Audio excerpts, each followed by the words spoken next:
Hello, hockey fans, and welcome to another episode of Anatomy of a Season. And yeah, I know it's summer, and yeah, I'm a bit behind on things. But anyway, this is the series where I look at a team in a given season, looking month by month, game by game, and if they make the playoffs, well, ditto.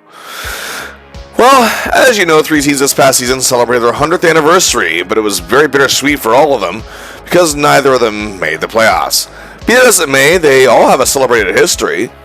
Of course, those teams all entered the league in 1926. New York Rangers, the Chicago Blackhawks, and the Detroit Red Wings. First, I covered a pretty bad New York Rangers team who was on the verge of rock bottom and pretty much finally hit it in 1975-76. And then I covered the 1984-85 Chicago Blackhawks team, an interesting story of a very talented never-say-die club overcoming questionable coaching, injuries, and trying to get back on track after a setback season. So now, that brings us to the Detroit Red Wings. So many options here. Now, I've already covered the incredible 1996-97 Cup champion Red Wings on this channel, and one of the earliest Anatomy of a Season episodes I did. So, what do I do next? Do I cover more of their Cup wins from that era? Their emotional ride in 98, the Stack Club of 02, or the Warriors of 08? Or do I cover the oh-so-close teams of 95, 96, 87, 88, or even 2009? Or how about the unexpected solid campaign they had in the midst of their bad years in 78? Or their Cup appearances in the 60s without any wins? Or do I have a little fun and cover the dead thing Red Wings? Almost an 18 from the early 70s into the early to mid 80s. And that includes their disastrous season in 86 before things turned around. Well, I think it's time to cover one of the greatest teams of all time and go back to the original Six era. Meaning we're going all the way back to the 1950s for the very first time in this series, and going to cover the 1951-52 Detroit Red Wings. Oh man, a murderer's row of pro hockey legends on this club. Even the ones who weren't legends had pretty good careers. This true, hard-nosed, gritty, and naturally gifted hockey club as you can get. And that was the original Six era for you. Teams had to be built on those aspects to make it. But how did we get here, of course? What put this team together? Well, you know what that means. It's time for a backstory. Other leagues across the country, well, were pretty much folding, meaning it was harder to find contenders outside the NHL for the Stanley Cup, and soon the league would be in sole possession of the trophy, but they needed to expand the league. In the wake of the Western Hockey League folding, this is what really motivated them. Detroit was aiming for a pro team in the NHL. On May 15, 1926, NHL owners voted in favor 6-2 to award a franchise to Charles A. Hughes, the Townsend Saburn Group, to build a team in Detroit known as the Detroit Cougars. In their first season in 1926-27, they finished 12-28-4 for 28 points, dead last the entire league, and actually were dwarfed by their expansion counterparts, the Chicago Blackhawks and New York Rangers. But the Cougars would soon hire a man who would change everything in that city when it came to professional hockey. And that would be 33-year-old Jack Adams, who would be named the team's general manager and later coach. He had finished his playing career, however, getting his second Stanley Cup win as a member of the Ottawa Senators. His first, however, came in 1918 as a member of the Toronto Arenas. He was a center in the pros for 10 seasons. His best years were actually spent as a member of the Vancouver Millionaires. Adams was well acquainted with NHL president at the time, Frank Calder, who suggested he take over the team to get them moving in the right direction. And the team improved drastically the following year and made the playoffs after he took over from Doug Keats as coach. After missing the playoffs in 1930, the team changed their name to the Detroit Falcons. They missed the playoffs again in 1931. They returned to the postseason in 1932, but after changing ownership to James Norris and Arthur Wirtz, a permanent name was at last coming. The Detroit Red Wings. The name stuck, and the fans and the media in the Motor City, they loved it, as well as the unique logo of a tire, wheel, and a wing. And maybe the name change was luck, as they won their first ever playoff series in their history against the Montreal Maroons, but would lose to eventual Cup champions, the Rangers. In the 1933-34 season, the Red Wings had an epic year, led by top scorer Larry Ory, as well as future Hall of Famers Ebby Goodfellow, Cooney Wieland, and Herbie Lewis. Finishing first in their division with a 24-14-10 record. They beat the Toronto Maple Leafs in the semifinals 3-2, and for the first time in their history made the Stanley Cup final. However, Chicago would beat them in 4 games, 3 games to 1, and they in turn took home their first cup. Meaning the Red Wings were the only team out of the 3 1926 clubs to have not won a championship yet. The Red Wings, however, crumbled in the 1934-35 season, missing the playoffs.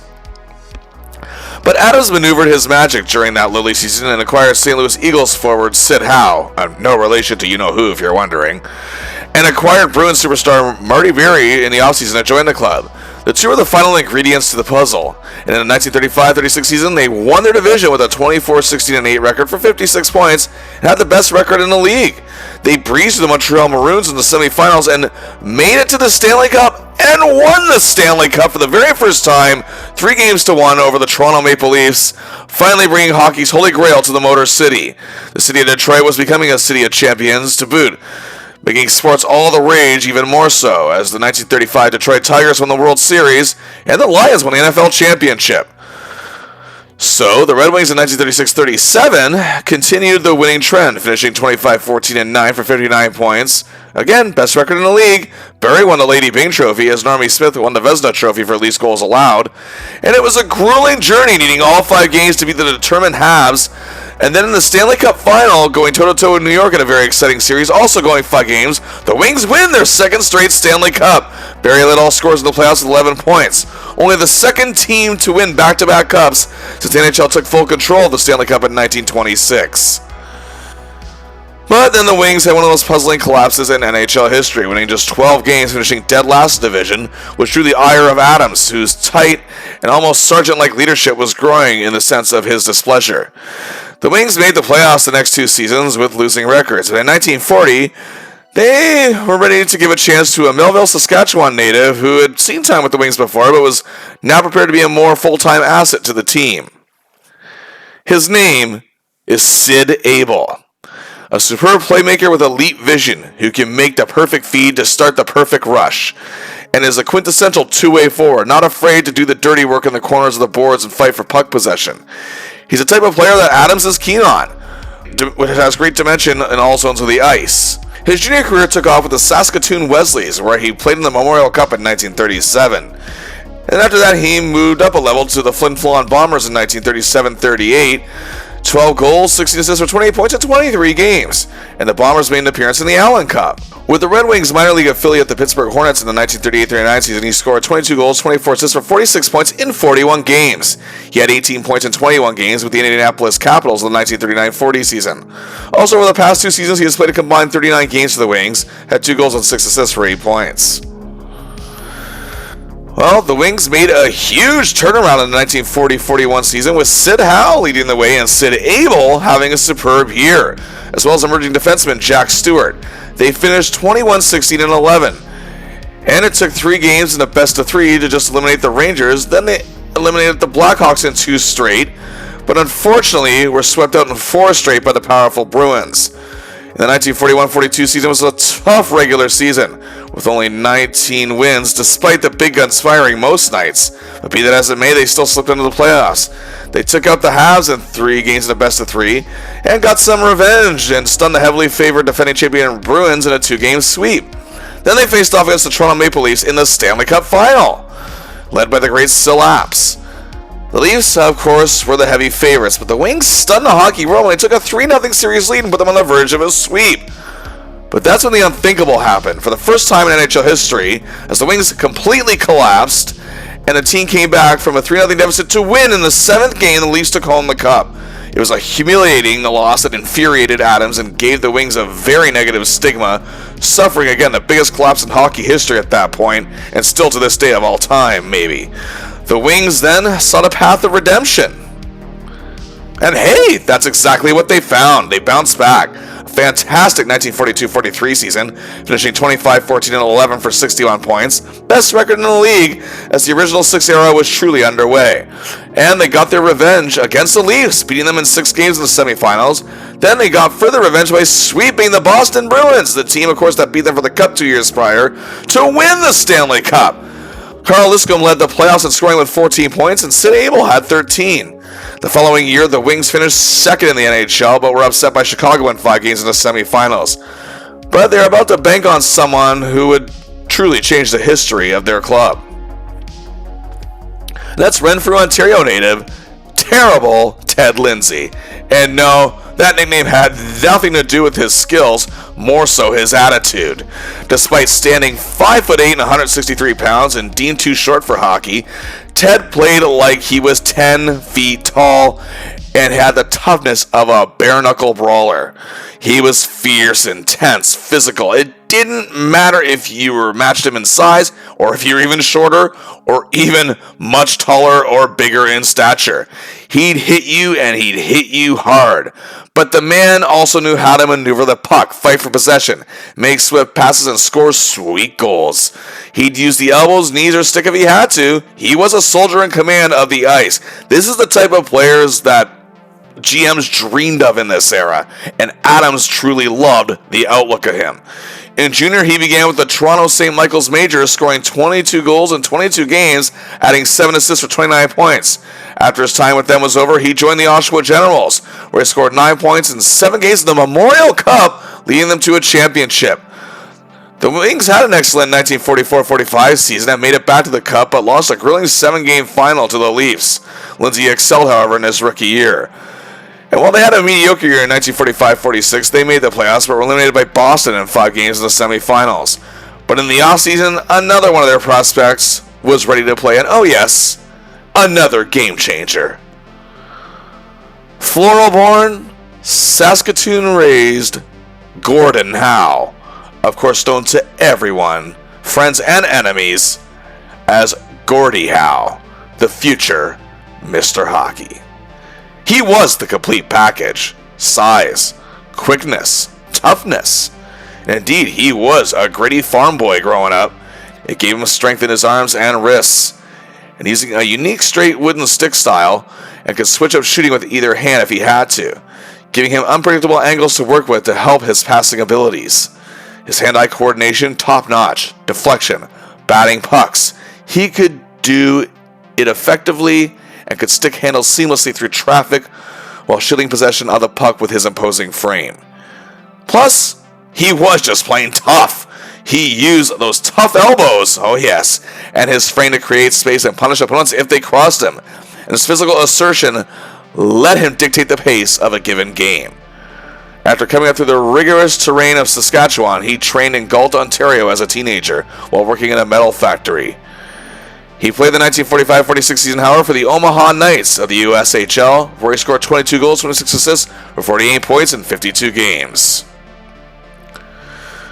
But the 1946-47 season wasn't a great one for the Wings. They did make a good acquisition, Stony Creek native and defenseman Leo Rice Jr., the son of a star defenseman from the early century Hamilton Tigers. He was under contract with the Chicago Blackhawks and has seen some action in the NHL, but has spent most of his time in the USHL over the last 2 seasons, where he played 57 games, contributing 30 points. He's played 23 games over 2 seasons with the Hawks. He's also a first-team All-Star in the USHL in 1946. He was a big defenseman, played a shutdown style traditionally, and could lead a power play out of the team zone.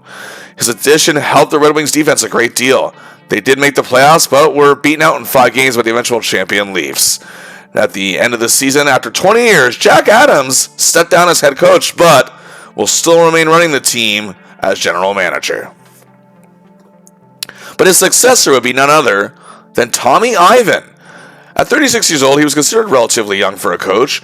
Ivan had several jobs on different junior circuits in Ontario, but got his first big break coaching the Omaha Knights during the 1945-46 season, helping the likes of Gordie Howe progress.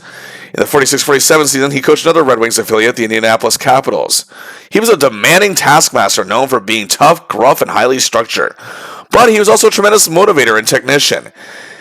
He is set to prepare this team meticulously and is capable of extracting anything out of anyone, no matter what their role is on the roster. He built his structure on solid defensive play and team cohesiveness. Adams likes his style and puts full trust in him. Also joining the team this year is another new forward, Marty Pavlik out of Sault Ste. Marie, Ontario. A hard-working forward who can work the boards and has a tremendous work ethic and can work all ends of the ice. In 3 seasons with the OHA Junior Galt Red Wings, he scored 52 goals, 6 assists for 118 points in just 74 games. He's coming off an excellent season with 22 goals, 28 assists for 50 points in 28 games. Wow. And another huge addition on defense. Leonard Patrick Kelly out of Simcoe, Ontario, better known as Red Kelly, an elite Russian defenseman who at times plays like a forward, which was a rare find in the early original 60s of the NHL. A true elite playmaker with pinpoint, tape-to-tape passing on the sticks, setting up forwards for quick strike offenses. He had an incredible stick handling ability and protected the puck immensely, and his work along the boards and the corners were a cut above. Tremendous speed and a deadly shot to boot. The Wings find themselves another potential game changer. He spent 2 full seasons with the St. Michael's College Majors in 1944-47, where in 57 games he scored 21 goals, 35 assists for 56 points. His 1946-47 season saw him score 8 goals, 24 assists for 32 points in 30 games. He led his team to the 1947 Memorial Cup Championship win, scored 5 goals and 5 assists for 10 points in 9 games in that tournament. And Ivan's coaching style, plus the young talent, was paying off. In the 1947-48 season, the Red Wings finished 30, 18, and 12 in 60 games for 72 points, second best record in the league. Lindsay was a first-team All-Star, along with defensemen Jack Stewart and Bill Quackenbush.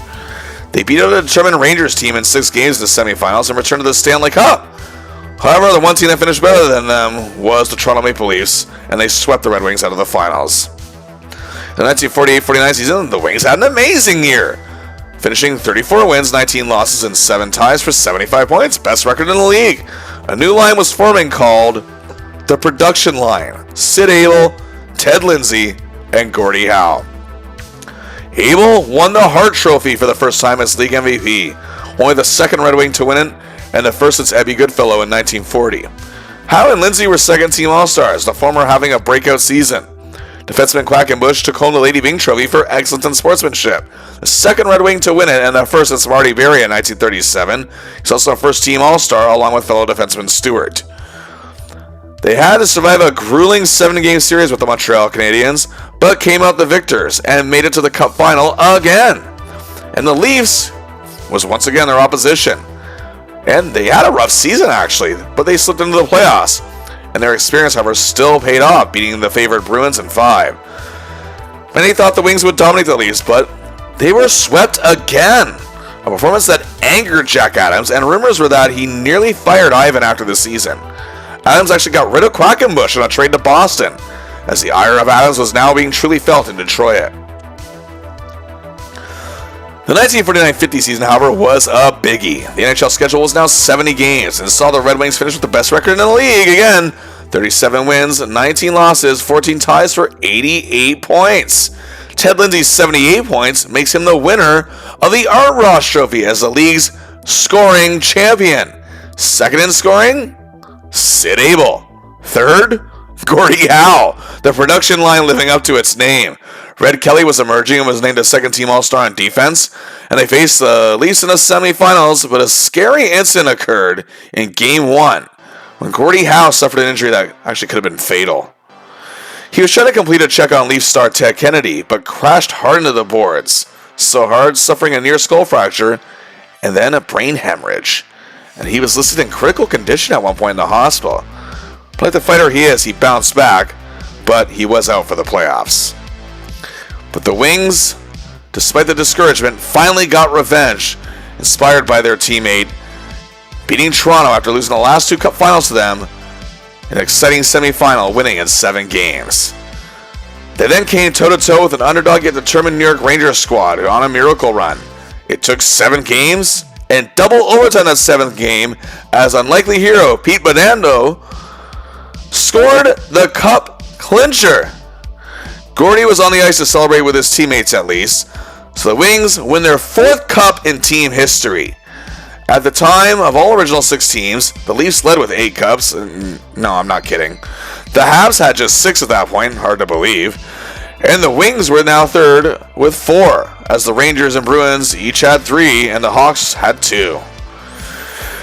But of course, Jack Adams doesn't want his team to get complacent and wants to keep things fresh. And Ivan agrees, which is why they took some huge risks in the offseason. And yeah, we could question Adams' ulterior motives, much like all GMs in the NHL in that era, but we won't get into that on this video. Because on July 13th, 1950, Adams made one of the biggest trades in NHL history at that point. The Detroit Red Wings sent to the Chicago Blackhawks Harry Lumley, the future Hall of Fame goaltender, who had been the Wings starter for the last 6 seasons. Future Hall of Fame defenseman Jack Stewart, who had been with the Wings since 1938. Also Stanley Cup hero Pete Bidando. Forward Don Morrison, who spent all season in the minors. Defenseman Al Dewsbury. In exchange, the Wings get back winger Guy Stewart, who would only end up playing one season for the Wings. Goaltender Sugar Jim Henry, who would never play a game for the Wings, would be better known for his time in Boston later on. But the meat and potatoes was defenseman Bob Goldham and center Metro Pristai. First, let's look at Goldham. Goldham was a native of Georgetown, Ontario. He was a fearless defenseman known for his tremendous shutdown skills and shot blocking. He had size to boot and could lay out a good hit. He fought his way into the league, initially under the contract of the Toronto Maple Leafs, as part of that team that came back from a 3-0 deficit to beat the Red Wings in the Stanley Cup Final in his very first season in 1942. However, he served in World War II from 1942 until the end in 1945, but returned to the NHL in the 1945-46 season, playing parts of 2 seasons with the Leafs, and then he was sent to Chicago, where he spent the last 3 seasons. In addition to his defensive skills, in 244 NHL games, he has notched a solid 68 points. Metro Pristai has been part of the glue holding the wishy-washy Blackhawks franchise together the last couple of years. The son of Ukrainian immigrants born in Yorkton, Saskatchewan, he possessed a great deal of speed, quick moves, and a pinpoint shot. He joined the Blackhawks in the 1947-48 season. In the last 3 seasons there, he has scored 48 goals, 40 assists for 88 points in 178 games. He's coming off his best season, however, where he scored 29 goals, 22 assists for 51 points in 65 games. The Wings made another addition as well in the offseason, another player from the Blackhawks. That's forward Vic Stasiak, a Lethbridge, Alberta native with also Ukrainian heritage. He was a player with heart and meant to be the guy who can kill penalties, work the boards, check top forwards, and get puck possession. He has spent most of his last 2 seasons in the minors with the Kansas City of the USHL, where in 105 games he scored 17 goals, 26 assists for 43 points. He did have stints with the Blackhawks over the last 2 seasons, and in 37 games has scored 6 goals, 4 assists for 10 points. But, of course, now the Wings need a goalie if they're not going to use Jim Henry, so they go with a rookie who saw some action for them last season. And, of course, Winnipeg, Manitoba's very own Terry Sawchuk. Indeed, another player of Ukrainian heritage. Fearless, courageous, tough-minded, focused, and a lion heart. Those are just some of the words to describe this 21-year-old youngster who's been in the Red Wings system since 1946. His acrobatic style, quick reflexes, sprawling skills, and his unique crouch, which allowed him to read players and the opposing puck control, made many to believe that this kid was a star in the making, including both Adams and Ivan. He was an instant sensation for the Omaha Knights of the USHL in the 1947-48 season. He recorded a huge record of 30-18-5 with a 3.21 goals against average and 4 shutouts. He was named the USHL Rookie of the Year. He has spent the last 2 seasons, however, with the AHL Indianapolis Capitals, with a combined record of 69 wins, 37 losses, 12 ties, and a 3.07 goals against average and 5 shutouts. And he won the AHL Rookie of the Year in 1949. Last season, he was called up to play 7 games for the Red Wings when Harry Lemley was dealing with injuries. In that time, he went 4-3-0 and had a very good 2.29 goals against average. And in the 1950-51 season, the Red Wings made history. Their record of 44 wins, 13 losses, and 13 ties for 101 points meant that they were the first team in NHL history to reach 100 points in a season. Gordie Howe roared back from his near-fatal injury and won his first NHL scoring title with 43 goals, 43 assists for 86 points. Record numbers at the time. Defenseman Red Kelly won the Lady Byng Trophy for the first time, finishing the top 10 in scoring. Rare for a defenseman. Was a first-team All-Star. And rookie Terry Sawchuk was incredible, playing in all 70 games. And wow, a 1.97 goals against average, a huge 11 shutouts which led the league, and so did his 44 wins. He was awarded the Calder Trophy as the league's top rookie. However, in the playoffs, the Wings were stunned by the Montreal Canadiens in 6 games in the semifinals, and the Habs actually finished 36 points behind them. And the loss was very discouraging and had Adams threatening to send players to the minors, and again, changes were on the horizon as we head into the 1951-52 season. So, what more will it take to bring this team together, one has to ask? Well, obviously Adams isn't going to waste any time. On June 8, 1951, Gay Stewart, who, as I mentioned, was acquired in that big blockbuster trade with the Blackhawks in the summer of 1950, after just one season with the Wings, is sent to the New York Rangers in exchange for winger Tony Leswick. Known as Tough Tony, he was one of the hardest working forwards in the league. You'd have to believe that the Selke Trophy existed back in those days for top defensive forward. He likely would have gotten votes yearly, probably would have been a finalist, and even a win. He has spent 6 seasons with the New York Rangers and is one of their better players. He's a hard-working two-way forward who was a tremendous checker and a clutch goal scorer. In those 6 seasons, he has scored 113 goals, 89 assists for 202 points in 368 games. He was a second-team All-Star in 1950. The same year, he helped the Rangers to the Cup final in a miracle run before losing to the Red Wings. He played in the NHL All-Star game 4 straight times from 1947 to 1950. He had a bit of a lull in the 1950-51 season where he scored 15 goals, 11 assists for 26 points, a career-low season, but he also got going again in the Motor City. Adams also made other deals this summer, including one where he sent 6 players to Chicago for $75,000 in cash. That's close to $1 million in today's money. He also got cash for goaltender Sugar Jim Henry, who never played a game for the Red Wings, and used that money to build up a roster even further with new fresh talent to support the main superstars. Next up, we have big centerman Glenn Skove joining the roster. A solid face-off man, again leading some toughness. He had a great 1950-51 season with the Omaha Knights, 26 goals, 33 assists for 59 points in just 45 games, and showed some promise in limited action with the Red Wings the last 2 seasons with a combined 13 points in 21 games. This year he earns a spot on the full-time roster. Also joining at times this year will be Johnny Wilson, a solid winger who can play a complete surface game and has played amazingly well in the minors. In the 1949-50 season, he played for the Knights and was fantastic, scoring 41 goals, added 39 assists for 80 points in 70 games. He also played 1 game for the Red Wings that year. In the 1950-51 season with the Indianapolis Capitals, he had another excellent year with 34 goals, adding 21 assists for 55 points in 70 games. He also played a single playoff game for the Red Wings in that season.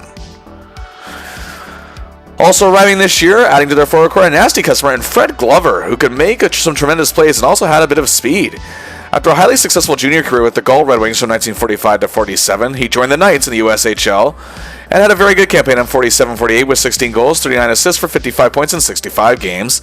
He had become immensely popular these last few seasons in Indianapolis, playing for the Capitals in the AHL. In those 3 seasons, he had in 192 games, he scored 125 goals, added 113 assists for 238 points. Wow. And, hey, 230 penalty minutes. He's coming off an incredible season of 48 goals, 36 assists for 84 points in 69 games, with 106 minutes in the sin bin. He has been called to the Red Wings a few times, 2 playoff games in 1949, 7 regular season games in the 49-50 season, and last season played in all 6 playoff games. A teammate of Glover's last few seasons in Indianapolis joins the Wings this year. A defenseman who can also double as a lower line forward when needed, Benny Wood. The product of Fort William, Ontario, he was a traditional shutdown man, but wasn't afraid to hit a check either. In 3 seasons with the Capitals, he played in 207 games, where he contributed 79 points in addition to his blue line skills. He did see NHL action with the Wings last year with 2 regular season games and 4 playoff games. But the defense was going to get yet another huge boost. And that would be a man who did see significant action last season, but is officially a full-time part of the team this year. From Lac à la Tour to Quebec, Marcel Pronovost. He's been a part of the Red Wings umbrella since 1947, an incredible work ethic with amazing physical assertion and a big-time hitter. An expert capable of shutting down top forwards any which way. He could also move the puck with tremendous control, and he played forward when he was younger, so he could also join in on the rush when needed to make a smart offensive play, and was a very smart and accurate passer. He took the Omaha Knights by storm, however, in the 1949-50 season, where he scored 13 goals, 39 assists for 52 points in 69 games, and added 100 penalty minutes. That year, he was the USHL Rookie of the Year and a first-team All-Star. That year, he was called to the Red Wings for the playoffs and played in 9 games, including 6 of the 7 Cup final games, getting his first Stanley Cup win. Last season, he played the first 21 games for the Wings, but was sent back to the minors. He then went with the Indianapolis Capitals, where he excelled with 9 goals, 23 assists for 32 points in 34 games. It was named an AHL second-team All-Star that year. However, he rejoined the Red Wings later that season, playing 16 more games, totaling 37, and he had a goal and 6 assists for 7 points, and played in all 6 playoff games. Pleased with his progress, Adams and Ivan felt it was time to give him a full-time roster spot. But there's just one more person who will be added to this Red Wings core full-time. And that is Alex Delvecchio of Fort William, Ontario. In his team of toughness, sometimes you need the good guy. Del Vecchio was a man of sportsmanship, unselfishness, a brilliant and smart playmaker at center, and with Sid Abel getting older, he is being groomed to succeed him. Spoiler, he did very well. He was a strategic setup man who always could read where the play was going and make a perfect pass. He also had great moves and pure skills when going in on goal. He was awesome in the face-off circle. He was tremendous at positioning, knowing exactly where to be at any given situation, any given time of the game. He could kill penalties, lead a power play. He comes right into junior, and he will begin, however, this year with a short stint in Indianapolis. However, with the Oshawa Generals of the OHA, he scored a monster 49 goals, 72 assists for 121 points in 54 games. Even for junior in this era, that's huge. That's 2.2 points per game. Wow. He did play a game for the Red Wings last season. Well, we're almost all set. However, as I'm sure many of you are aware, things are much different in this era, as of course it's the original 6 era, meaning throughout this video you'll be seeing the Wings play against the same 5 teams. Also, it's a 70-game schedule. Plus-minus wasn't even an unofficial stat yet, it didn't even exist, so there will be no plus-minus leaders. Also, save percentage wasn't recorded until the 1955-56 season, and numbers of shots on goal per game are hard to come by. And the NHL All-Star Game was the first team All-Stars with reserves from the Rangers and Hawks versus the second team All-Stars with reserves from the Habs and Leafs. It was very scattered all around. Initially, it did start in 1947 as the Cup champs versus the League All-Stars for the the first 4. They use that format the format they're using this year. They would use a few times before switching back to the champs versus All-Stars in 1953.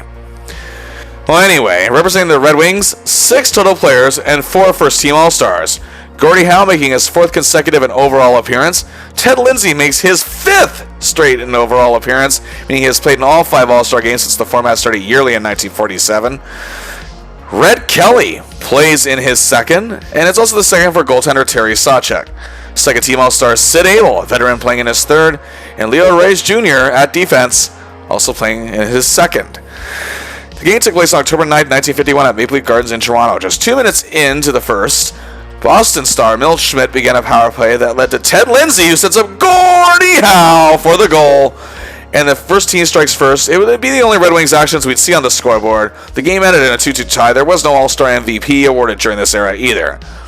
But now we're ready for the season to begin as we prepare for opening nights. And here we are, Detroit Olympia, October 11th, 1951. And it's the Boston Bruins, who haven't won a Stanley Cup since 1941, and their last appearance was in 1946. And they seem to be becoming quite the scattered organization. Despite this, they do have future Hall of Fame forwards Milt Schmidt and Woody Dumart. However, the latter has slowed down tremendously. They have a future Hall of Famer and former Wings defenseman Bill Quackenbush. The Wings are psyched up and ready to go. The legendary production line, Sid, Ted, and Gordie. Oh, you better believe they're ready. Christie and Pavlik, well, they still lend a lot of substance to this club. Newcomers up front, Leswick, Skov, Johnny Wilson, and Glover are hoping to make a difference. Also dressing for this game at forward is Larry Wilson. The blue line led by superstar Red Kelly, along with now new full-timer Marcel Pronovo is leading the way, with all-star Leo Reyes Jr., reliable Bob Goldham, of course newcomer Benny Woit. And in goal, the sensational Terry Sawchuk. It actually was a battle of the goalies, Sugar Jim Henry of the Bruins, who again the Wings once had under contract, and Sawchuk, but the latter proved to be just too much for the boys of Beantown, and all it took was a power play goal nearly 7 minutes into the game, as 2/3 of the production line, Lindsay and Abel, sent it back to Skov, and it was a 1-0 triumph for the Wings. They then hosted the defending Stanley Cup champion, the Toronto Maple Leafs. While led by the great Ted Kennedy, the team was still reeling from the shocking disappearance of overtime hero from their Stanley Cup win, defenseman Bill Barilko, whose official fate sadly wouldn't be tragically discovered for another decade. But this is still a very talented team the Wings are dealing with, of course. Despite Fred Glover scoring his first career NHL goal just 133 in, and Christie giving the Wings a 2-1 lead after one, Ted Sloan's 2 goals in the second did the Wings in, and they lose 3-2. Next up, the Red Wings visit the lowly Chicago Blackhawks, who haven't made the playoffs since 1946, and the Wings decimated them 6-1. And Marty Pavlik was the unlikely powerhouse in this one, a goal, 3 assists for a huge 4 points. While Metro Christie had an incredible game himself with 2 goals and a helper for 3 points. Glover had a goal and an assist, as did Lindsay and Howe. Sawchuk was brilliant in net once again. Then it was time to exact revenge on the team that killed their epic season last year, the Montreal Canadiens, led by the great, one and only Rocket Richard. Sawchuk was the man, however, once again getting another shutout, while Gordie Howe had a goal and an assist in a big 3-0 win in Detroit. Then in Montreal, well, veteran Sid Abel played a beauty with 2 goals, and Sawchuk was great to get a net, and a 3-1 victory at the Fane Forum. Then at Maple Leaf Gardens in Toronto, the Wings went toe-to-toe with the Maple Leafs, and it was a tight, exciting game where Abel stayed hot with 2 helpers, while Gordie and Ted get the goals, as the production line gets things done in a 2-1 victory, with Sawchuk again a marvel in net. That brings their winning streak to 4 in a row. Also, Larry Wilson is sent down to the minors as Alex Delvecchio arrives full-time for this game. To end the month, it turns into a 5-game unbeaten streak, as they do have to settle for a tie at the Leafs back home 2-2. Delvecchio making an impact with 2 helpers. Leswick and Skov get the goals. Well, the Red Wings dominate the month of October with a 5-1-1 record. 11 points, just 2 points ahead of the Habs, who do have a losing record but have played more games, but be that as it may, the Red Wings are in first place in the overall league. And they are the clear-cut best team to start this season, on paper and otherwise. Despite averaging just 2.7 goals a game this month, they've only allowed just 1.1 per game. Fantastic. Well, Gordie Howe and Sid Abel led the team in scoring for this short month of action, each with 3 goals and 3 assists for 6 points in all 7 games.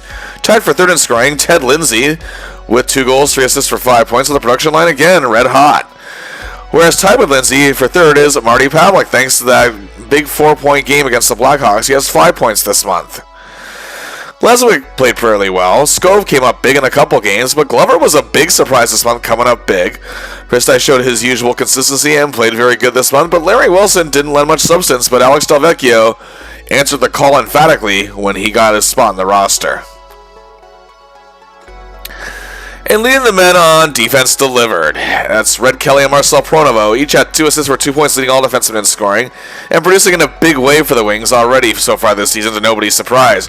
Wise Jr. did miss some games due to injury, but played well in the action he did see, while Witt and Goldham were excellent as well. And then there's Terry Sawchuk. What a start he is off to. Of course, 5-1-1 record, an amazing 1.14 goals against average, and already 2 shutouts. There was no workload too heavy for this man, and it showed game in and game out with all the spectacular and exciting saves that he can make, sacrificing himself in the process. The Red Wings' hot streak, however, comes to an end at start November, as the Bruins came out determined on November 1st at the Olympia and didn't let up, and the Wings lost 3-2. Red Kelly did assist on both goals. But things get back on track in Montreal, and Red Kelly stays red hot with 2 goals in a 3-2 win, and Vic Stasiak makes his season debut, as well as Johnny Wilson is being sent to the minors. For the first time this season, they face the lowly Rangers. Glover and Pavlik, however, each have a goal. Priestley had 2 assists. Sawchuk made some monster saves as Stasiak scores his first goal of the year in a very good 4-2 win. And then it was 4 straight ties. First about the goalies. Both Sawchuk and Jim Henry didn't let in a goal in a 0-0 tie with the Bruins. It was the complete opposite, however, in New York, as the Wings found themselves down 4-1 in the third period, but goals by Skov, Delvecchio, and Howe, in the span of nearly just 2 minutes apart, tied the game 4-4. Delvecchio was superb with 2 goals and an assist for 3 points in this game, while Pronovo had 2 assists. Then in Toronto, Fred Glover continues to surprise with 2 goals. Sid Abel has a goal and a helper. Red Kelly with 2 assists and a 3-3 tie with the Leafs. They then return home to face the Habs, and Abel was out of action, but Rice Jr. returns, and the Wings are down 3-0 after 1. But Pavlik got the Wings on the board to cut the gap to 3-1 after 2. Then in the third, goal by Skov, and then one by Delvecchio with 2:51 to play, got them the 3-3 tie. And with all these ties, it does bring the Wings' unbeaten streak to 6. The struggling Blackhawks came to town on November 15th, and the Wings get it done with a 3-1 triumph. Gordie Howe plays a beauty with a goal and a helper for 2 points. Pronovo gets his first goal of the season, while Sawchuk is back in form after some wishy-washy outings in net. Then 3 days later on November 18th, Howe stays hot with 2 goals. Red Kelly again with 2 goals. Pronovo had a goal and an assist. Skov had 2 assists. In a huge 5-2 win over the Rangers in New York, the Red Wings' unbeaten streak has reached 8. Then to Boston, Terry gets another 0 as he frustrates the Bruins as the Wings down Beantown 2-0. Leswick and Kelly get the goals, as now the Red Wings are unbeaten in 9. Then it's a tight 2-1 win over the Rangers. 4th win in a row, unbeaten in 10 games. Remarkable. Howe had a goal and a helper. Abel had 2 assists. Terry was terrific. And the Wings are just running roughshod over the league at this point. Adams gets praised for the way he has restructured this already excellent team, seemingly making them even better, while Ivan is also praised for his strategies as coach. However, the streak ends badly. They are destroyed at home by dead last Chicago. 6-2. Oh. Lindsay and Pavlik got the goals, but this was humiliating, as Sawchuk plays his worst game so far of the season. This former Wings overtime hero from their 1950 Stanley Cup win, Pipa Bando, not just 3 points against his former club. But of course, rather than dwell on it, they learned from it and beat Chicago 5-2 on the road in a huge cohesive effort. Delvecchio had 2 apples, while 5 different goal scorers, Howe, Lindsay, Kelly, Skov, and Priestai, lifted the team up, as did the determined Sawchuk, who wouldn't let lightning strike him twice. The win shows the resolve of the Wings, just goes, you may knock them down, but you won't keep them down. Although they did have to settle for a 1-1 tie with the Bruins to end the month, Sawchuk and Henry continue to put on a clinic against each other, it seems like every game they play. While the production line is responsible for the Wings' lone goal, as on a power play, Ted and Gordy set up Sid for his 5th goal of the season. The Wings were ridiculously amazing in November of 1951, going 7-2-5 in 14 games. Of course, headed up by that 10-game unbeaten streak, moving their overall record in the league to 12 wins, 3 losses, and 6 ties. For 30 points, they're 6 ahead of Toronto, who's in second, but well ahead of everyone else, as the third-place Habs are only 3 points up on the last-place Blackhawks. They improved their goals per game average a bit to 2.8 over last month's 2.7. Gordie Howe led the team in scoring in November, 7 goals, 5 assists, 12 points in all 14 games, playing some outstanding outings, and still showing that model of consistency he has built his reputation on and his hard work ethic, providing his much needed and relied on toughness to boot on the ice. It was a tie for second in team scoring this month as Red Kelly, the defenseman, showing his offensive prowess with 6 goals, 5 assists for 11 points, and once again showing that brilliance, almost as if he's a spare forward on other rushes.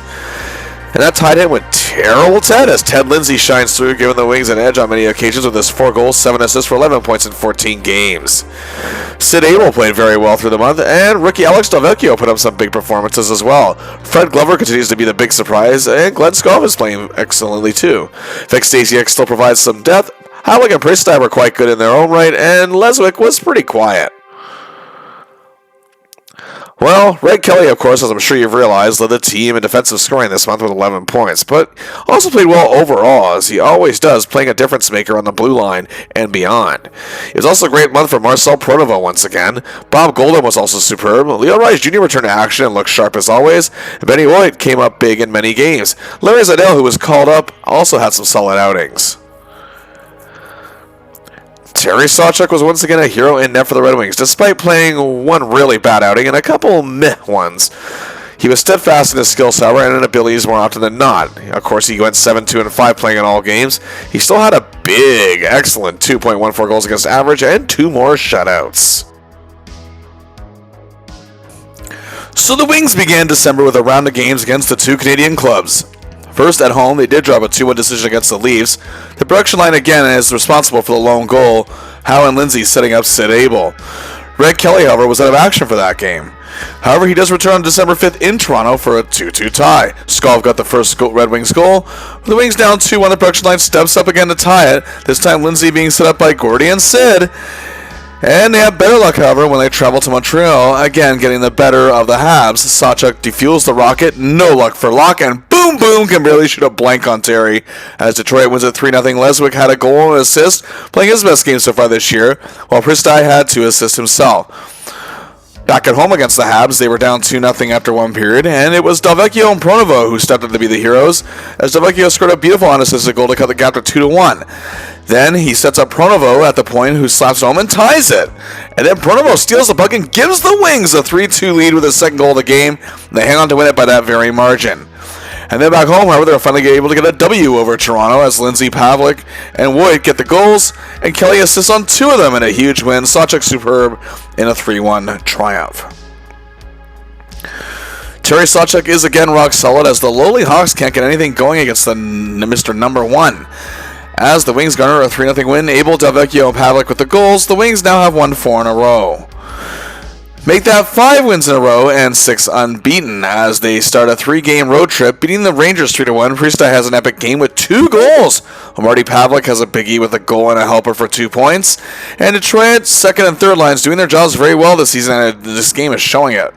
The win streak, however, ends, but the unbeaten streak continues and hits 7 overall, as the Wings did let a 5-3 lead against the Bruins slip in Boston, and they had to settle for a 5-5 tie. Rough game for Sawchuk. Pretty crazy considering the fact that the Sawchuk and Jim Henry have been putting on shows against each other. However, Gordie Howe was on point with a goal and an assist, as did Glenn Skull, who is producing a big way for the Red Wings this season, while Abel and Delvecchio each had 2 assists. In Chicago on December 20th, the Hawks were very determined against them, but the Wings held on to a 6-4 triumph. Abel and Delvecchio each with a goal and an assist as they stay hot. Red Kelly plays a beauty, having a notch and an apple himself. They return home as the unbeaten streak now hits 9 as they shut out the Habs again, this time 4-0. Sawchuk is a machine out there after a couple of rough outings and turns away the powerful forward core of Montreal once again, showing he truly can take anyone in this league on. Howe and Priestai have a goal and a helper each. Leswick, who has been playing tremendously as of late, has 2 assists. And mark it down, another 10-game unbeaten streak. My goodness. As the Wings skated by the Rangers by a tight margin of 2-1. Priestai and Skull get the goals, Ward assist on both of them, and again, showing the beauty of this Wings team. The big guns get disarmed, but their backups come out shooting. Terry was again amazing in net. A very Merry Christmas on the 25th for the Red Wings. But the streak actually came to an end against the New York Rangers in New York, as goalie Chuck Rayner shut out our heroes, and all they needed was a single goal for a 1-0 triumph. But then Chicago came, and well, it wasn't the faint Gordie Howe hat trick, it was a huge 3-point night for number 9, in on all 3 goals, 2 goals on assist, a 3-1 victory at home for those 3 points. Wow, Mr. Hockey named first star of the game, as the Olympia faithful gave him a rousing ovation, showering their praise on their hero, who's very modest amongst the reception. But then awaiting the Wings on New Year's Eve at home is the Montreal Canadiens, and thus far, indeed, as you've seen, the Wings have had great success against their rivals, the Habs. And remember again, it was Montreal who ended the Wings' epic season last year in shocking fashion in the playoff semifinals. The Rocket, Maurice Richard, was one of the best players in the league, as was his, of course, counterpart and rival, Gordie Howe. The fans were highly engaged in this rivalry.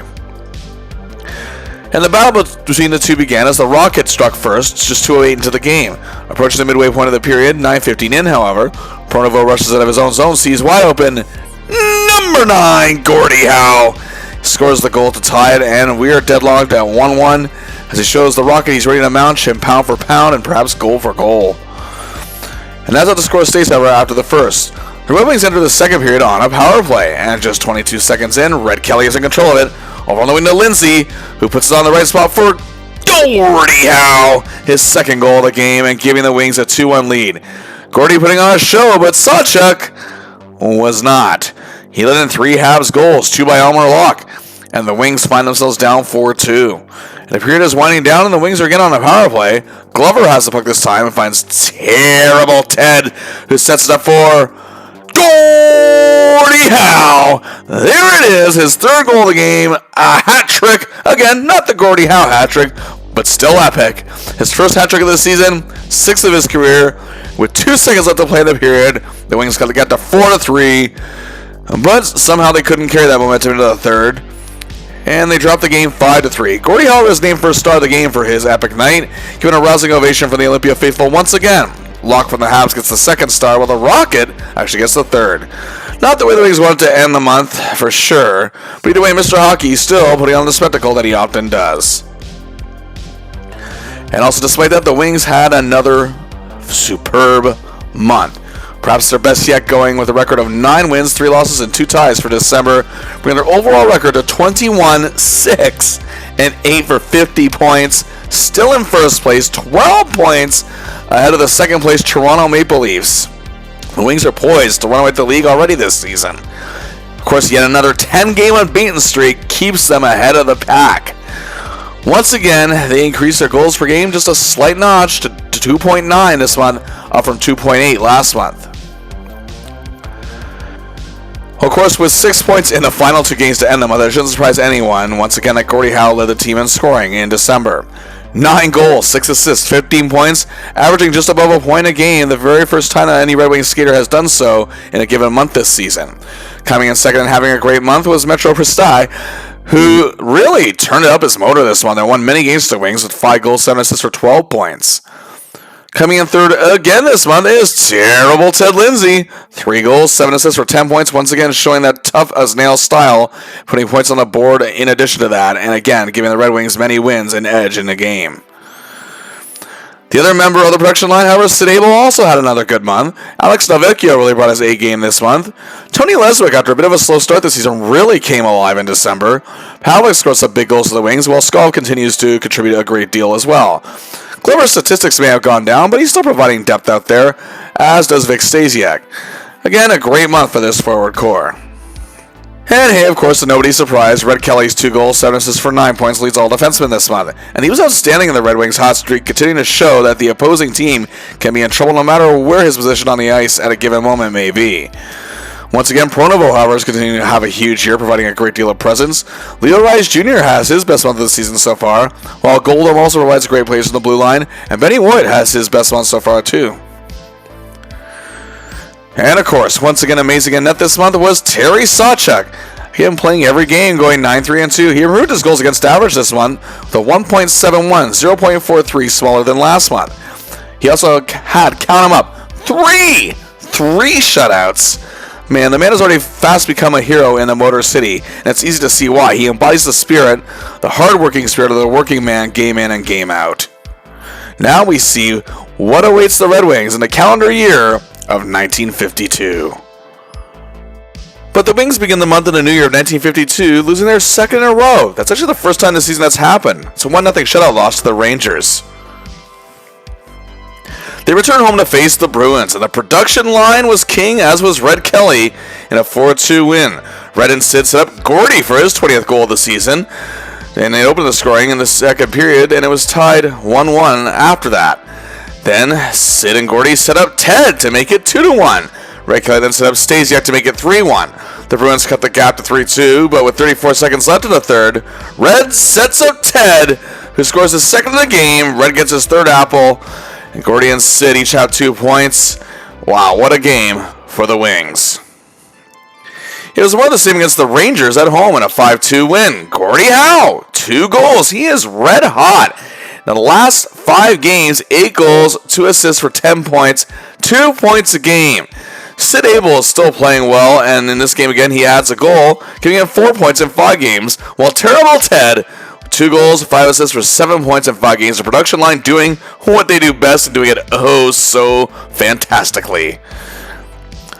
However, a visit to Toronto was a bit rough as the Wings blew a 3-0 lead and would drop the game 5-3. The goals coming from Gordie, Delvecchio, and Leswick. Then it was a 3-game winning streak, and it was the Terry Sawchuk show. First, the Wings were able to get back at Toronto at home in an exciting 2-1 win. Terry was terrific again, as once again the production line gets a goal, as Howe and Abel set up Ted on a power play marker. The other scored by minor league call-up Anios Glasizi, who is in for Fred Glover, and he has played very well so far since arriving in Detroit. Then Sawchuk bars the door against the Bruins for a 5-0 shutout win. Sid Abel, 2 goals in the triumph, and then it's back-to-back shutouts. Oh, Terry Sawchuk seems to be the half killer often out there. A 4-0 win. Terry was truly on another level. The goals in this game were scored by Howe, Pronovo, Prestai, and Delvecchio. So in this stretch, 3 wins. No losses, obviously. Again, the back-to-back shutouts, and just 1 goal allowed in this stretch, and a goals against average of 0.33. Truly mind-blowing. But then a puzzling 3-game winless streak followed. First, a 3-2 loss at home to the Rangers. Stasiak and Prestai get the goal. The production line as a whole is held to just 1 assist from Howe. Then it was a grueling 2-2 tie in Toronto, but the production line was at least on their game in this one. Howe, along with Goldham, set up a Ted Lindsay goal, and midway through the third, Ted and Gordy set up Sid for the tying goal. Then they lose 3-2 to Chicago? Really? Jeez. Chicago only won 2 games the whole month, and this would be one of them. Gordy stays hot with a goal and a helper. Lindsay scores the other goal. Abel has an assist. A very disappointing stretch of games. A very frustrated Terry Sawchuk, who is on his own case about his performance lately, grits his teeth and makes it known to Chicago they will not score this time on him. He gets another shutout and a 2-0 win for Sty and Lindsay with the goals. But they end the month with a 3-1 loss in Boston. Red Kelly got his 10th goal of the season, but the Wings have now won just 1 game in their last 5. Not a terrible month per se, but it was certainly a far cry from the first 3 months of the season. As in January 1952, the Wings go a passable 6-5-1. And again, they began the month losing a back-to-back game for the first time, and then, of course, hitting that season-high 3-game winless streak. That brings their overall record to 27-11-9 for 63 points, still in first place, and despite their slumps, they're still a good 8 points up on the Leafs, but the Habs are actually starting to get hotter and sit 9 points back of the Wings for first. And their goals per game production slipped to a 2.6, their lowest all season after slight increases from every month from October to December. Well, you probably figured out the best players of the Wings this month were the production line as well as Old Red, and kept them flowing through the back and forth month. But of course, as you're not shocked, Gordie Howe leads the team in scoring with 6 goals and 8 assists for 14 points in all 12 games, averaging more than a point a game. He had more huge performances, especially early in the month, and stayed hot even during the cold streaks. Ted Lindsay comes in second with an incredible month, 6 goals, 5 assists for 11 points in all 12 games. And there was a tie for third. Sid Abel had 4 goals, 5 assists for 9 points, staying consistent as always. And defenseman Red Kelly with 2 goals, 7 assists for 9 points himself, playing amazing as an unofficial fourth forward with these 3 quite often. The problem this month seemed to be Detroit's lower lines, who stepped up very well this season so far until this month. Vic Stasiak, however, is the exception. He's had a great month. Fred Glover was hurt. Kolab and Lisizi played a few excellent games, but kind of dropped off otherwise. Priestai and Pavlik also dropped a bit, and Leswick didn't really have a good month at all after a really great December. Ricky Del Vecchio played a few good games, but also had some bad outings. Skov was pretty much absent, so not an overall great month for the forward core with the exception of the top dogs. And yes, of course, Red Kelly did have a great month among defensemen, leading them again with 9 points. And of course, he plays very well game in and game out. But defensively overall, in actual terms of defense, the Wings did struggle a bit. Pronovo did play well for the most part, but not quite on par with how he's played so far this season. Rice Jr. played decently in some games. Goldham had quite a few rough games, and Wood didn't have a great month either. As for goalie Terry Sawchuk, he still recorded 3 shutouts, still had an incredible 1.83 goals against average, playing superb for the most part, and yes, he did have his biggest patch of rough games so far this season, but rumors were that Terry was not pleased at all around this time frame of his performances. And that says a lot for a guy who has a goals against average below 2. He wants to do even better. He makes it his personal mission not to have bad games like that again the rest of the season. The month of February doesn't start out overly well for the Wings. They didn't lose, however, to Montreal, but they let a 2-0 lead slip in the third period and had to settle for a 2-2 tie, with Abel, Howe, Lindsay, and Kelly with a point each, and Fred Glover returns and scored a goal. On February 3rd, 1952, they host New York Rangers, who, as you've noticed, are not having a very good season. Their saving grace is goaltender Chuck Rayner, former league MVP in 1950, and led the Rangers to their miracle run to the Cup final in 1950 in the loss to, well, Detroit. The man has been standing on his head for this hopeless team now for the last 7 seasons. He and Sawchuk are ready for a showdown, as the Rangers are still in playoff contention, and the Wings play as of late has been a little concerned. And it was bad, actually. 7:56 into the second period, the Rangers went up 2-0. Rayner was playing a beauty in net, and the Olympia was pretty much silent. But 2:05 later, the Wings are on a power play. Glover has it. He centers it for Ayla, who sees open Gordie Howe at the side of the net. He scores. The Olympia wakes up, and the Wings are in this thing, trailing just by a goal, 2-1. The Wings have life, and they are pressing for the equalizer, but Rayner isn't making it easy for them. With 1:12 left in the period, Gordy gets it to Teddy, who sets it up for Freddie. Glover scores, and the Wings have tied it. It remains 2-2 after 2 periods, and the Wings are highly motivated going into the third. It's a highly competitive game, however, in the third period. Both teams getting big chances, but both goalies making big stops. But the Olympia is silenced again as the Rangers score with 8:09 left to play. But the Wings don't panic, and they are still pressing as 1:23 later, Teddy gets it to Gordy, who can't get it, but Kelly does! And that game is tied once again into a 3-3 draw. Time was winding down, however, and it looked like the Wings were going to have to settle for another tie, as the PA announcer belted out 1 minute left to play.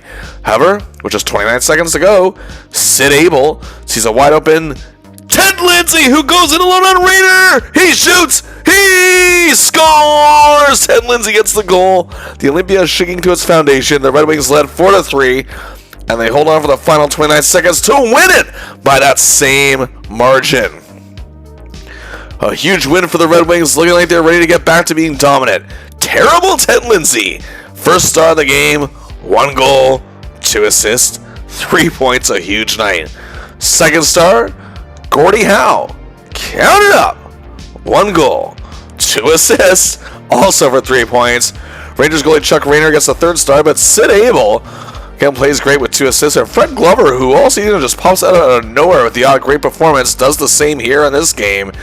Just goes to show the will to win from the top line.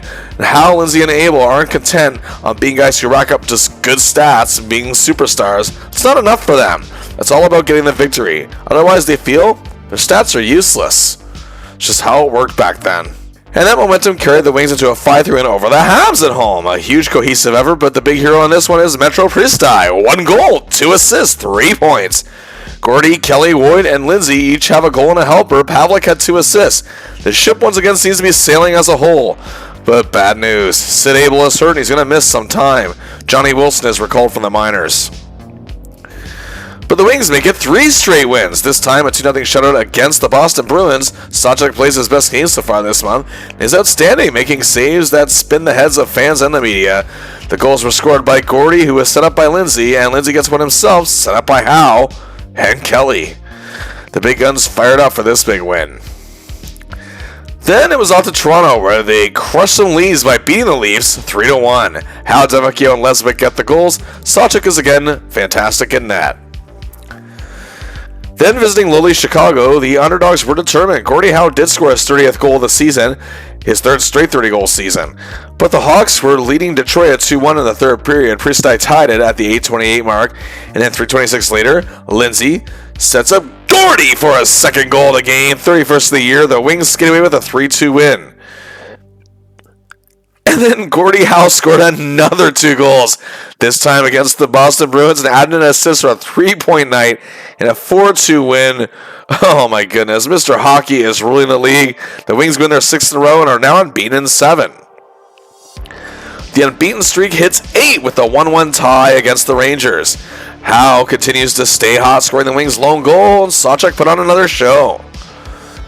Sid Abel returns to action and hasn't lost a step in a February 23rd, 1952 victory in Toronto as... Yep, number 9 had another goal and an assist. Sawchuk raked at the Leafs once again. Then it was 2-1 win in Chicago. Sawchuk again was amazing. The goals were scored by Devecchio and Lindsay. And yes, indeed, that is their third 10-game unbeaten streak of the season for the Red Wings. Beginning the month coming off their roughest patch of the season, their resolve was strong once again, only this time, it reached 11 games. The thrilling 4-3 victory over the Bruins. Devecchio and Lindsay scored to make it 2-0 for the Wings after 1. The Bruins cut the gap to 2-1 in the second, but Howe made it 3-1, but the Bruins tied at 3-3 after 2. Time was winding down, and the streak obviously continues with a tie, but the Wings weren't content with the draw. And with 1:14 left, defenseman Bob Goldham clears out the puck to zone 2. Gordy! Another 2-goal game, the game winner, his 3rd point of the night to boot. In addition to this, Lindsay had a goal and assist in the victory as well. But alas, the streak came to an end as the Red Wings suffered their only loss all month, a 3-2 decision of the Habs. Abel had a goal and a helper, and the other goal was scored by Pristai. Gordie Howe assisted on both. Wow.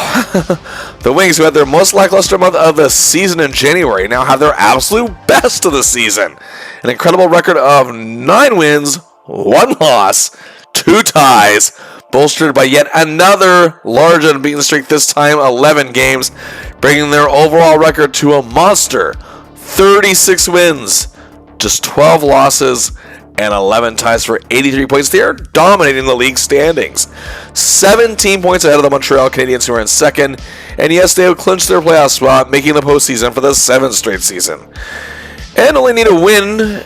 Well, they only need to win a few more, easy for me to say, to clinch the league title. This month they averaged 2.9 goals per game after their season low of 2.6 last month. This ties their previous season high from December. What can you say? A truly phenomenal month for Gordie Howe. 12 goals, literally a goal a game this month. 10 assists for 22 points, played all 12 games, 1.8 points per game. This may very well be one of the best months of Gordie Howe's career at this point, maybe even ever. The crowds may not have been chanting it, but you have to believe in their mind they're thinking, MVP, MVP. He has been playing great all season, but this is just a whole new level of greatness. Ted Lindsay, who is also having an amazing season once again in his career, finished second in team scoring this month. He had 6 goals, 7 assists for 13 points in all 12 games. The first time he's actually averaged a point a game the first time in the given month this season. And once again, just being tough as ever out there. And coming in third, Sid Abel, despite missing 5 games, had 8 points in 7 games, coming in third for team scoring with 2 goals, 6 assists for 8 points, and averaging a point a game. The production line, the clean sweep of the top 3 in scoring. Christie played very well this month. Glover came up big in some games as he did earlier in the season. Devecchio played pretty well, as did Skov. Johnny Wilson actually played decently, being called out. Stasiak and Pavlik had some excellent outings. Leslie McCover was somewhat absent. Either way, a great overall month for the forward core, as the second and third line players got it together again, but their production line was just truly something to behold this season. Yet again, Red Kelly leads all defensemen in scoring with 2 goals, 5 assists for 7 points when he was again in flow with the production line, but also making some great plays in his own zone, and he too is having just a superb season. Marcel Pronovo, speaking of superb seasons, got it together again this month after a tough January. He was making key important plays that helped give his team an edge in a given contest. Goldham had an excellent month, as did Leo Rice Jr. Benny Wood also stepped up from a rough January. And last, and most certainly not least, Terry Sawchuk. Again, playing in every game, that incredible 9-1-2 record. And for the second straight month, records a 1.83 goals against average, and had yet another shutout. Once again, being there at important moments for his club, and making those incredible saves when called upon to do so. And his self-discipline was truly amazing. The Wings have a lot going for them, already clinching the playoffs. A few possible wins away from clinching first place in the league, and hoping to break their record of 101 points from last season. The Red Wings get back on winning track, however, right away and scoop up 3 straight wins to start March. First, a huge performance again for the production line and a 6-4 win over the Rangers. Get this, they combined for 9 points. Oh my goodness. Gordie Howe, 2 goals.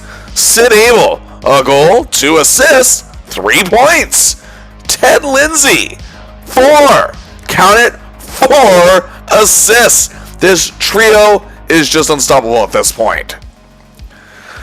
There was a 3-2 win over a fighting lowly Blackhawks team, and Pavlik plays a great game, probably his biggest game in quite some time, with a goal and 2 assists for 3 points and on all 3 goals. Christie had a goal and a helper for 2 points, and Leswick breaks out of his little funk with 2 assists.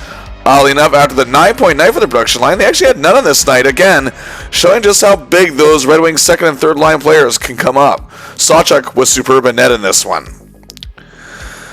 Pavlik, Christie, and Leswick are also key in a 2-1 win over Boston. Tony scored a goal that was set up by Leswick, as well as Red Kelly.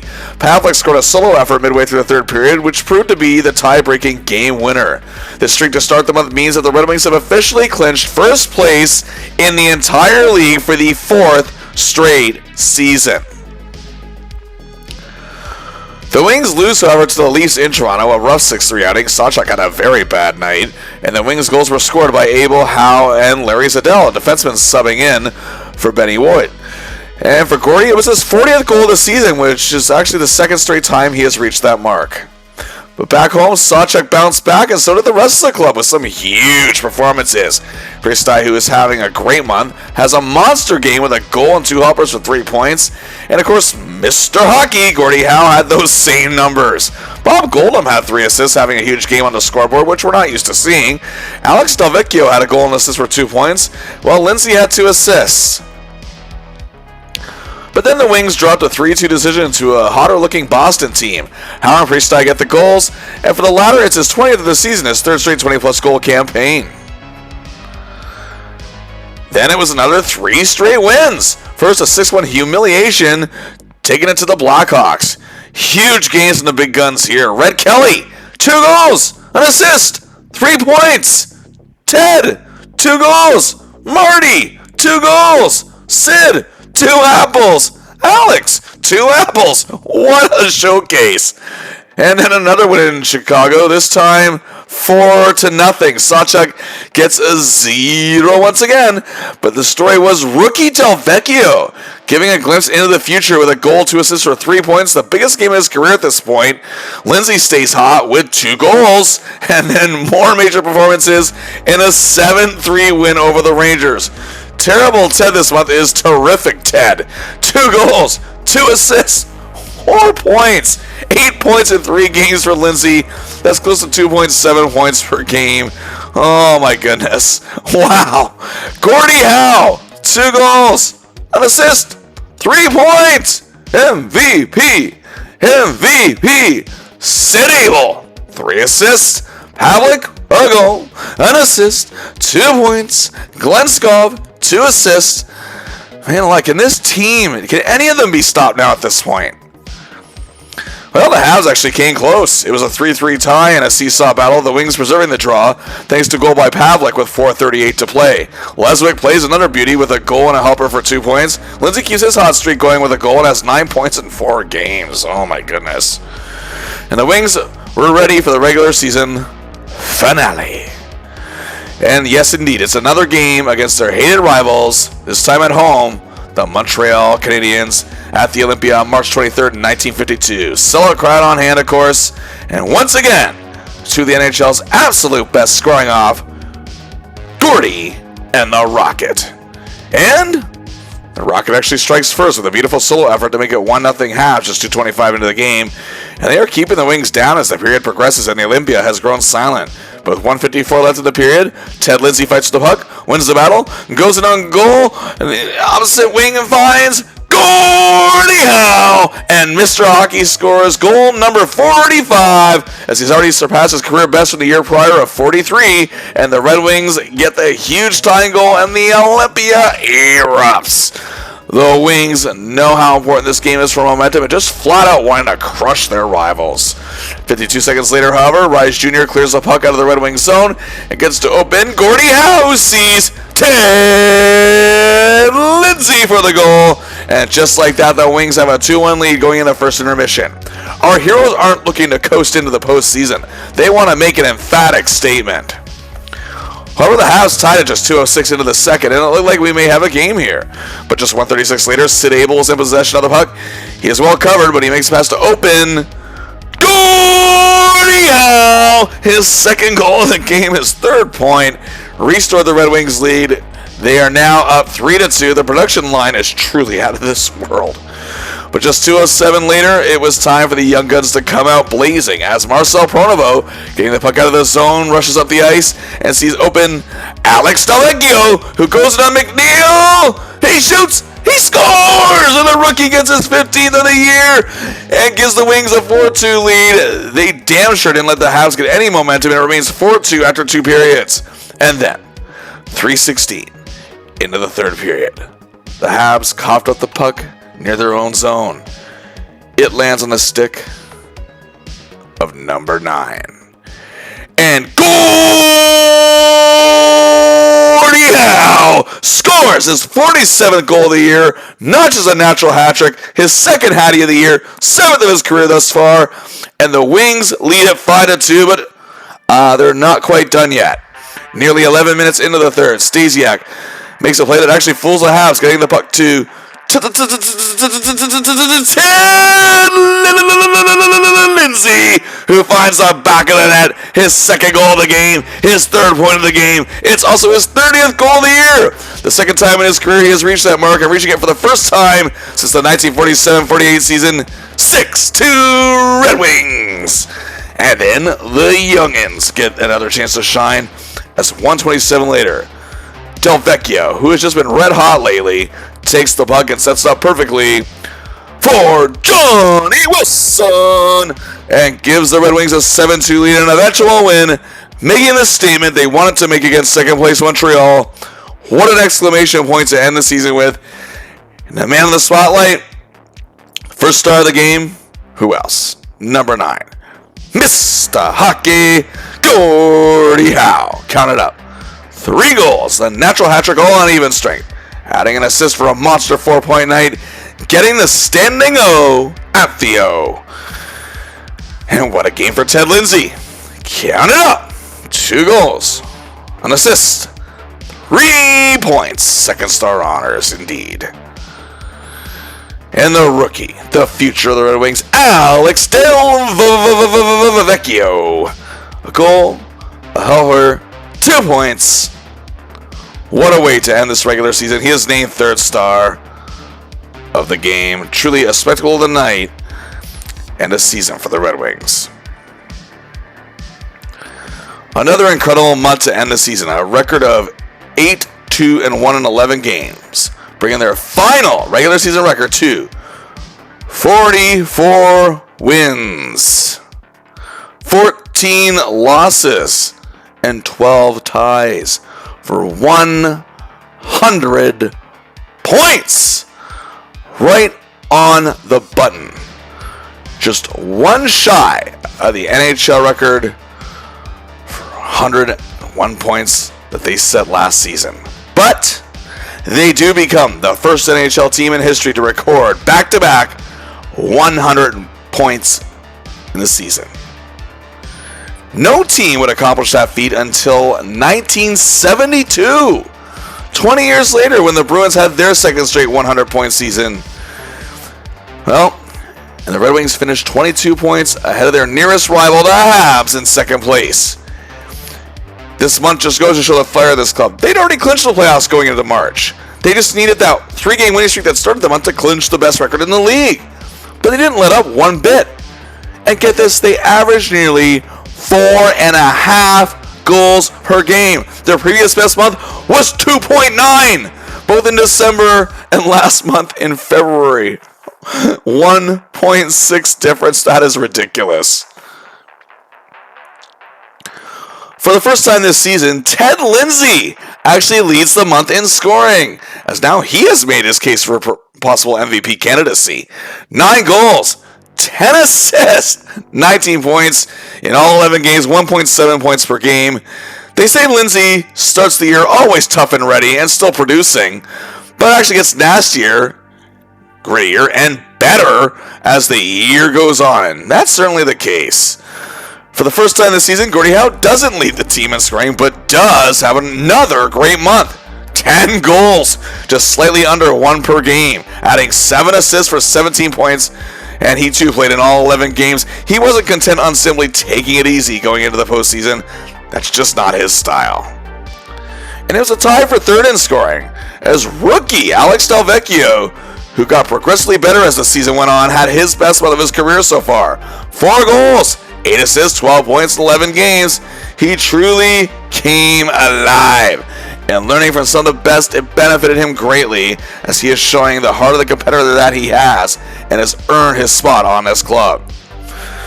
And also scoring 12 points, who else? Sid Abel. 3 goals, 9 assists for those 12 points. Despite battling a few injury issues this season, he showed he could still lead the team both as a captain and statistically as well. And just take one look at this graphic before I continue. The production line and the future of the team in Alex Del Vecchio, who will succeed Abel, fitting in so many ways. But a lot of credit goes to the rest of this Red Wing forward core. Mitro Pristais showed just how valuable he is to this team. He had a great month. Marty Pavlik had his best month of the season as well, and he deserves a great deal of appreciation for the way he played. Tony Leswick broke out of his little slump And he had a great month, perhaps the best month of his season, and was key in many victories. Glenn Scott also provided a great edge for this team, as did call-up Johnny Wilson in many games.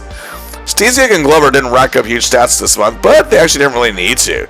They actually provided, however, a great deal of depth in their roles. After a great year overall, this was the best month for Red Wings forwards. And well, hey, would you look at that?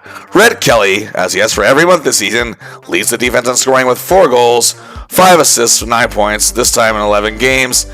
But aside from that, he showed again what brilliance and smarts that he possesses in all the games he played that are beneficial to Coach Ivan's strategy. Speaking of which, Marcel Pronovo has also progressed a great deal all season long, and he truly earned his spot with this Red Wings club with another superb month. Also, Bob Goldham really showed just what he meant to this team. Leo Rice Jr. did deal with injuries, but still played well in the action he saw. Benny Wood also had a solid month, but was limited to 6 games, while Larry Zadell played 9 games and played excellently. And of course, the goaltender, Terry Sawchuk. Again, he played in every game, a 2-1 record, but a goals against average of 2.36. His season worse in a given month. He did have some rough outings, even in some of the wins. But you're probably thinking that's not a bad number at all. And you're right, it certainly isn't. He was still brilliant in many games. But considering that he was only above a 2.00 just one other time this season, and that was a significantly less 2.14 in November, that meant members of the media, as they do, started to yap, saying perhaps Sawchuk might not be built for the postseason, despite the phenomenal season he has had. And also, but they remember what happened last season. But last season, keep in mind, he was a rookie. Terry did notch another shot this month, but yeah, in the grand scheme of things, it was his worst month of the season, but doesn't make it a bad month. But at least that's not what Terry thinks. He was rumored to be beating himself up over it at this time. A couple months ago, he vowed to play better and doesn't feel he's lived up to those expectations. But that's over now. He needs to refocus. But before we get there, let's look at the final numbers. The Red Wings finished first in goals overall with 215. It was the 4th straight season they led the league in goals scored. However, it was significantly down somewhat from the 236 they scored last year, 21 less. But either way, 20 more than the nearest next to them. That'd be the Habs in second. And this year they allowed just 133 goals. It's the least amount in the league. 6 less than last season's 139, which is impressive, but that was second least given out. There are no power play or penalty kill percentages in numbers, but by all accounts that we have, they were excellent in both regards on special teams. Well, you already guessed. The production line are the top 3 scorers on this Red Wings club. And you know who is leading the way. Gordie Howe, 47 goals. 39 assists for 86 points in 70 games. That is insane. A career high in goals at the time, and tying his mark from last season in points, which an NHL record. A truly remarkable season for Howe, who at 24 was only scratching the surface of the greatness he was going to achieve in his career. Think about that. He once again showed the world just why he is the best, and night after night, he proved it. It was his second straight and overall time leading his team in scoring. And this season, he led 5 out of the 6 months in scoring, finished second in March. And speaking of second in team scoring, terrible Ted Lindsay. Another epic year for him. 30 goals, 39 assists for 69 points in 70 games, just one shy of a point a game. Ted was great all season long, but as I mentioned before, he starts out great, but ends up the season playing out of this world. The final month of March showed that true overall prowess of Lindsay. 69 points was Lindsay's second best mark of his career at that point, and the 30 goals was the second best of his career at the time. And in third, the veteran, Sid Abel. Despite missing 8 games due to injury, he was still as swift and sharp playmaker as ever. 17 goals, 36 assists for 53 points in 62 games. The third largest point mark in his 10 NHL seasons. He was the wheelman of this great ship called the production line and the Red Wings, as he helped Lindsay and Howe grow into the superstars that they now are. And this year, he still gave them so much and vice versa. This was truly the time where this legendary line etched their names in stone as one of the best trios in NHL history. but the others all deserve credit as well. Mitro Priestai was key on the Wings power play and had another fantastic season, also coming up in the clutch many times. Had his third straight 20-goal season. Marty Pavlik provided a great deal of two-way depth for the team, his 17 goals and his 36 points were both career highs. Glenn Skov was an extra key component on the power play, was a master of puck possession on the extra man advantage. Tony Leswick, however, didn't completely deliver the prowess with the Wings this year that he had with the Rangers, but he wasn't exactly hurting the team either, and he did come alive in time for the final month. Fred Glover was the guy who could provide the checking prowess and that toughness, but he did come up huge in some games sporadically throughout the season, and became a bit of a fan favorite. Vic Stasiak was well utilized in his lower line role, but lastly, the rookie, Alex Delvecchio, who played well throughout the season, was key in clutch situations, but really had a fire lit under him in the final month and is well on his way. Gordie Howe leads the NHL in scoring for the second straight and overall season, and he indeed ties his NHL record of 86 points, which he set the year prior. It's also his third straight and overall season in the top 10 among leading scorers. Ted Lindsay, who won a scoring title in 1950, was second in league scoring with his 69 points, and it was also a 10-point improvement upon the 59 he had last season. It's his fifth straight and overall season, making the top 10. Sid Abel finished 7th with his 53 points and was tied with Blackhawks star Bill Mosienko. It was Abel's fifth and last finish in the top 10. Into the 11 names here, Hall of Famers. And you probably guessed, Gordie Howe led the league in goals with his 47, and led the category for the second straight season with his career best mark, and third straight season in the top 10. The one closest to him was Bill Mosienko with 31, 16 goal difference. Ted Lindsay's 30 goals was tied for third with Montreal legend Boom Boom Geoffrion, who was only in his rookie season, meaning he and Gordie are just two among the four players in the league to score 30 goals in the 1951-52 season. For Ted, who led the league in goals in 1948, it's his sixth straight season finishing in the top 10. 6 out of 10 Hall of Famers on this one. And when it came to assists, the production line and red are here. Ted Lindsay and Gordie Howe are tied for third with their 39 assists. For Ted, it's his fourth straight season in the top 10 as he led the league in helpers in 1950. Gordie makes the top 10 for the fifth straight season and leads the category last season. And right there with them in fifth is Sid Abel with his 36 assists. This is the eighth and final time that Abel would make the top 10 in helpers.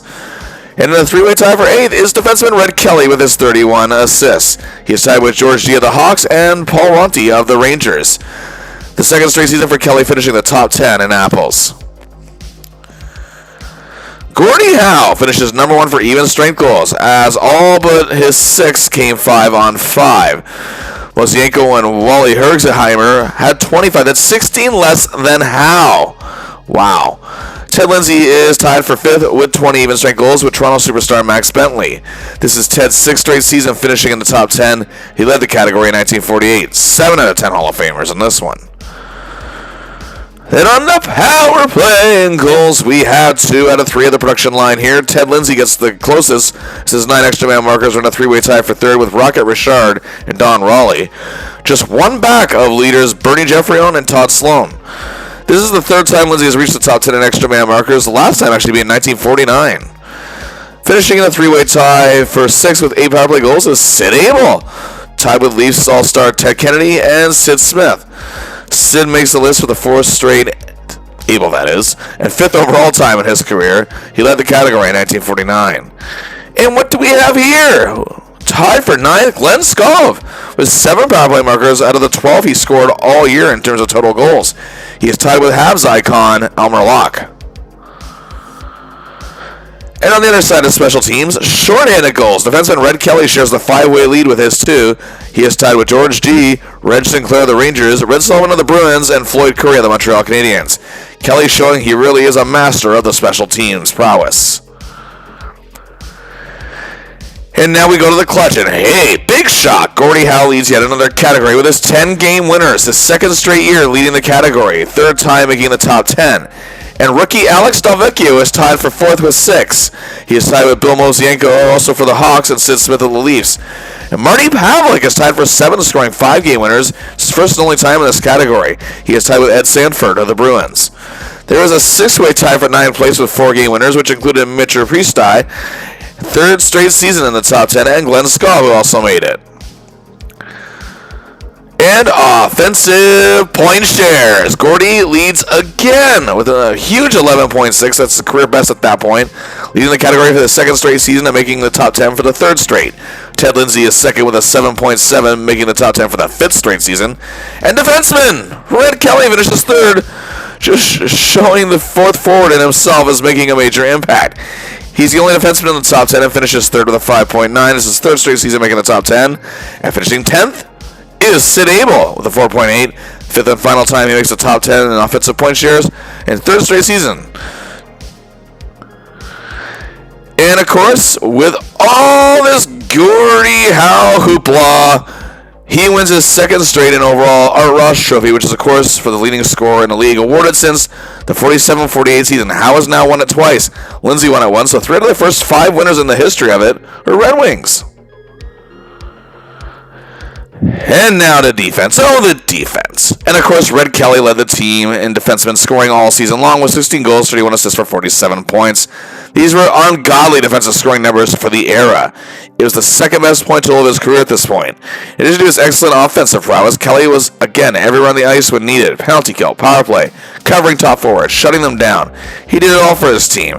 It's easy to see why he was ahead of his time, but in my opinion, he doesn't really get enough credit for it.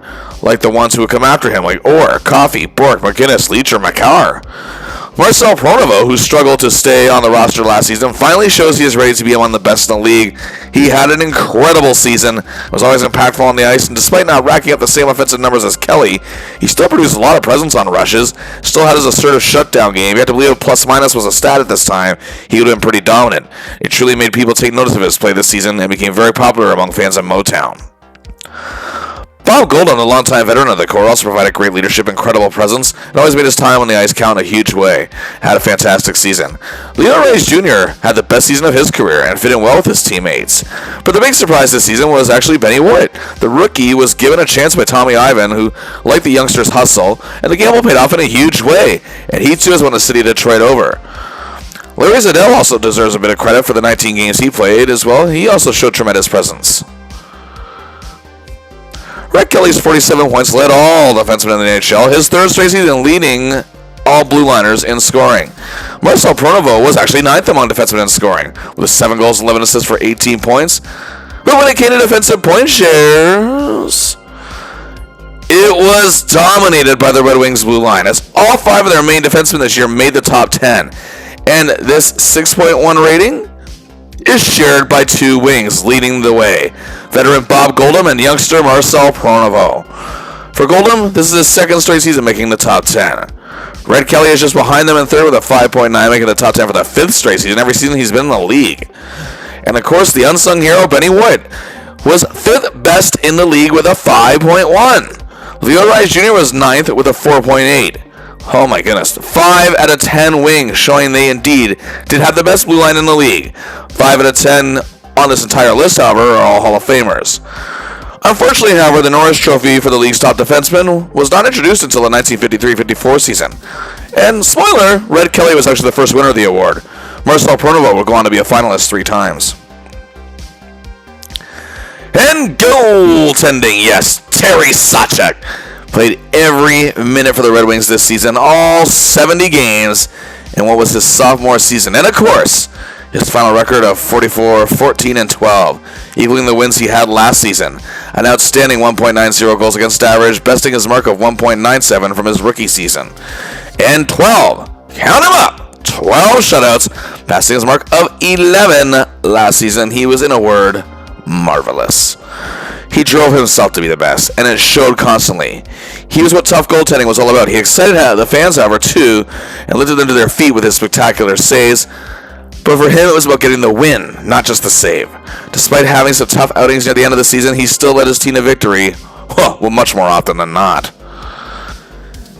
His 44 wins, goes without saying, was the best of the league, leading for the second straight season, but also for the first time, finishes first in goals against average with his 1.90, finishing second last season. He was the only goaltender this season to finish below a 2, as the closest to him was Maple Leaf star Al Rollins with his 2.19. And indeed, his incredible 12 shutouts was the league best. Second straight year he leads that category. And the only one that hit double digits, as Boston's Jim Henry was closest to him, with 7. Sawchuk was clearly on another level, and this proves it. And because he gave up the least goals in the league, he was awarded his very first Vezina Trophy, which back then, that's what it was awarded for. To remind some of you, it wasn't awarded to the league's outstanding goalie until 1981-82. Since the award was introduced in 1927, he is the third Red Wing goalie to win it, the first since Johnny Mowers in 1943 to receive it. But now we look further to award season.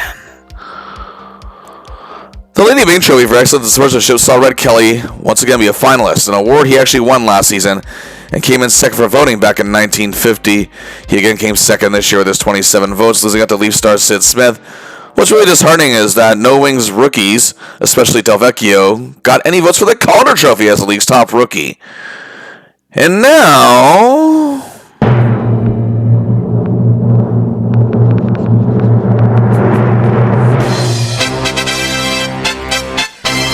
yes, indeed! Number 9, Mr. Hockey, Gordie Howe, wins his very first Hart Trophy as League MVP.